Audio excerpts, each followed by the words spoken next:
अगर मुख्यमंत्री कहेंगे मिट्टी में मिला देंगे और यूपी पुलिस के इस तरह के एनकाउंटर में बार बार पैर में एक ही जगह गोली लगेगी तो फिर तो शक होगा। अखिलेश और ओवैसी बोलेंगे, क्यों नहीं बोलेंगे? हर्षवर्धन त्रिपाठी। नहीं मानक जी, किस बात का शक करना है मुझे ये समझ में नहीं आ रहा है अभी।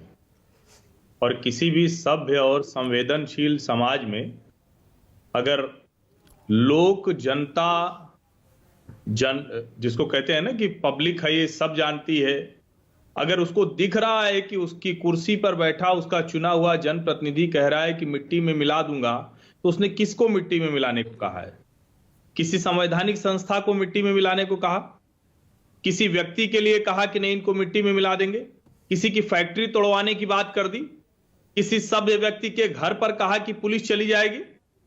योगी आदित्यनाथ ने इस सवाल के जवाब में कहा कि उमेश पाल का दिन दहाड़े मर्डर कैसे होगा। पूरी बात बोलनी चाहिए। ये अखिलेश यादव सवाल खड़ा कर रहे थे और विधानसभा के भीतर खड़ा कर रहे थे, जिसका जवाब योगी आदित्यनाथ ने गुस्से में दिया। और किसी भी नेता को गुस्से में होना चाहिए। उसके राज में अगर पुलिस के प्रोटेक्शन में किसी व्यक्ति को, जो गवाह है संवेदनशील मामले का, उसको कोई चढ़कर गोली मार दे रहा है, गोली बम लग रहा है जैसे कि एकदम कोई फिल्मी कहानी चल रही, और उसके बाद भी अगर वो व्यक्ति मिट्टी में मिलाने की सौगंध नहीं लेता है तो उसको सत्ता में रहने का कोई अधिकार नहीं। इसीलिए जनता का भरोसा योगी आदित्यनाथ पर बढ़ता है। और मैं सचमुच आश्चर्यचकित हूं। मुझे लग रहा है कि मुसलमानों को अखिलेश यादव और मायावती कितना बुरा समझते हैं। यहां यह बात जानना चाहिए। मैं जो भी खबर देख रहा हूं कि गुलाम मोहम्मद के परिवार ने उसका शव लेने से मना कर दिया क्योंकि वो अपराधी है। शूटर गुलाम के परिवार ने शव लेने से मना कर दिया और अखिलेश यादव कह रहे हैं कि भाईचारा इससे खराब होगा। किस भाईचारे की बात कर रहे हो? हर मुसलमान को अपराधी के साथ खड़ा कर देना चाहते हैं। शर्म नहीं आती है? और जो सबसे बड़ी बात है, आप जरा सोचिए किसको अपमानित कर रहे हैं। हम अक्सर कहते हैं कि पुलिस वाले खड़े रहते हैं, धूप बरसात हर जगह पुलिस की गोली जब चलती है, तो जब कोई अपराधी मर गया तब तो बड़ा अच्छा देखा। जब पुलिस के ऊपर गोली चल जाती है तो सोचिए जरा, उसके बच्चे, उसकी पत्नी, उसका परिवार। और कोई ये पुलिस वाले कोई इनका साम्राज्य नहीं होता है कि चलो ठीक है भाई, परिवार में एक मर भी गया तो बहुत बड़ा साम्राज्य है, पैसे की खान है, गड्डी निकल रही है, असलहे निकल रहे हैं, सब चल जाएगा। उसकी अपनी जान कितनी मुश्किल में होती है। और आज हम ये चर्चा करने बैठे हैं। मुझे लगता है शर्म आनी चाहिए इस तरह का दृष्टिकोण रखने वाले को। और मैं ये कहूंगा, हम लोग कई बार टीवी पर रहे हैं और विभूति नारायण जी से कई बार मेरी बहस भी हुई है। वो जो बात कह रहे हैं मैं उसको फिर से दोहरा रहा हूं। 49 दिनों से यूपी पुलिस ने क्या क्या कर्म नहीं किए होंगे। कहीं उसको एक कॉल मिलती होगी, छूट जाती होगी, कहीं एक जानकारी मिलती होगी, ट्रेस नहीं हो पाता होगा। और मैं अमिताभ यश को सुन रहा था कि मेरठ में तो 5 मिनट से वो बच गया।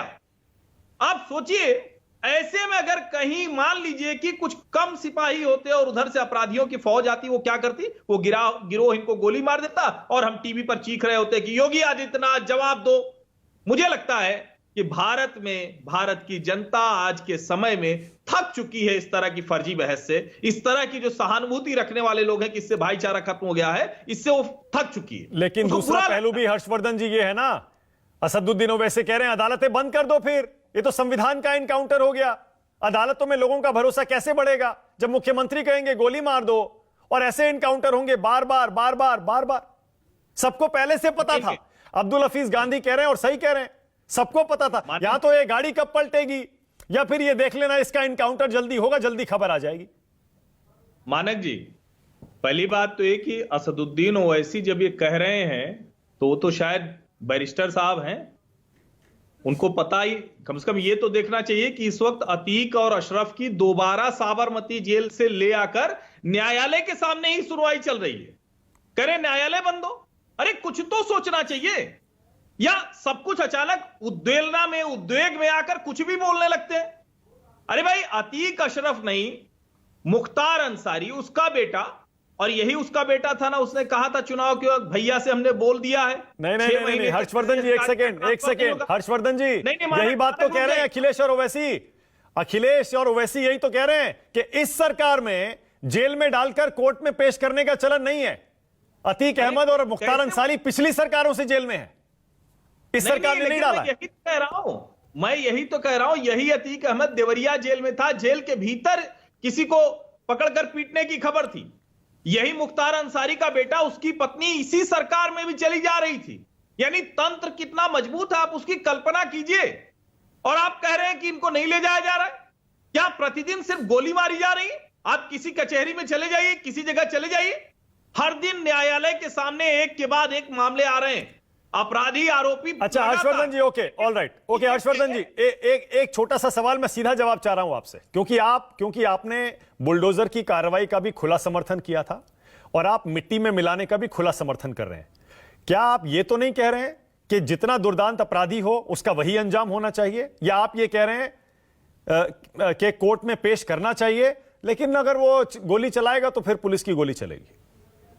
एकदम सीधा जवाब मानिक जी, पुलिस प्रोटेक्शन में जो अपराधी चढ़कर गोली मारने का दुस्साहस करता है वो पुलिस को छोड़ देगा, मैं ये नहीं मान सकता हूं, क्योंकि पहले ही उसने 2 पुलिस वालों को गोली मार दी। लेकिन कितना भी बड़ा अपराधी हो उसको पकड़कर न्यायालय के ही सामने लाना चाहिए। अब अगर उसका दिमाग खराब हो गया है कि सबसे बड़ा गुंडा वो है, वो पुलिस पर गोली चलाएगा, तो पुलिस को 303 से अगर आधुनिक असॉल्ट राइफल्स मिल गई और AK-47 AK-56 मिल गई, तो उसकी वजह यही है कि अपराधी आगे निकल जाते थे, पुलिस जान गंवाती। ठीक है, अब्दुल हफीज गांधी बोलिए।